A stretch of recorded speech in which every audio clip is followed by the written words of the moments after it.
पूरे भारत द्वादश ज्योतिर्लिंग में ओंकारेश्वर ही ऐसा ज्योतिर्लिंग है जिसके दर्शन के पश्चात कोई महानदी का दर्शन होता है, जिसके तट को छूकर कोई महानदी बह रही है। आप काशी जाएंगे गंगा जी दूर हैं, आप उज्जैन जाएंगे क्षिप्रा जी दूर हैं, आप सोमनाथ जाएंगे समुद्र है, लेकिन ओंकारेश्वर ही ऐसा ज्योतिर्लिंग है जिसके दर्शन के पश्चात कोई महानदी का दर्शन होता है।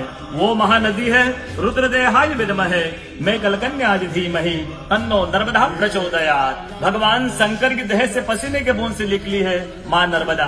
भारतवर्ष में जितनी नदियां हैं सब उत्तर दक्षिण दक्षिण उत्तर की ओर बहती है, लेकिन माँ नर्मदा उदय से अस्सी की ओर बहती है, पूर्व से पश्चिम की ओर बहती है। भारतवर्ष में जितनी नदियां हैं उसमें नर्मदा ही नदी ऐसी है जिनके जितने कंकर हैं सब शंकर है। नर्मदा पुराण में ये भी कहा गया है कि नर्मदा जल के स्पर्श होने से जो शिवलिंग निकलता है उसको डायरेक्ट ले जाके पूजा कीजिए, उनको प्रतिष्ठा की आवश्यकता नहीं है। नर्मदा जल स्पर्श होने से वो स्वयं प्रतिष्ठित हो जाते हैं। अयोध्या में राम लला जी की जब स्थापना की गई थी तो नर्मदा का 2.5 फीट का नर्मदा का शिवलिंग राम जी के साथ अयोध्या में स्थापित किया गया था। और कहा गया है कि रेवा तटे तपम कुर्यात् मोक्षदायिनी गंगा। कलयुग में आपको तप करना है नर्मदा किनारे जाइए, और मोक्ष करना है तो गंगा किनारे जाइए।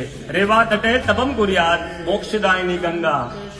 तो नर्मदा किनारे एक संत का तपस्या संत का अनुभव बताता हूँ जो वर्षों से नर्मदा किनारे रहे। जब वो देखते हैं सुबह 3 से 4 बजे ब्रह्म मुहूर्त में एक कोई माई आती है नर्मदा स्नान करके लौट जाती है।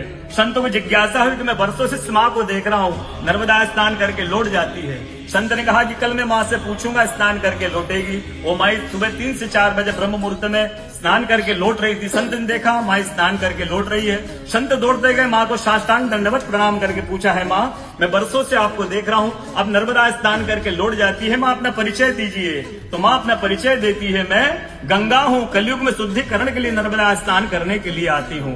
बोलो गंगा मैया की जय, नर्मदा मैया की जय, ओंकारेश्वर भगवान की जय, आज के कथा के आनंद की जय, भक्त और भगवान की जय।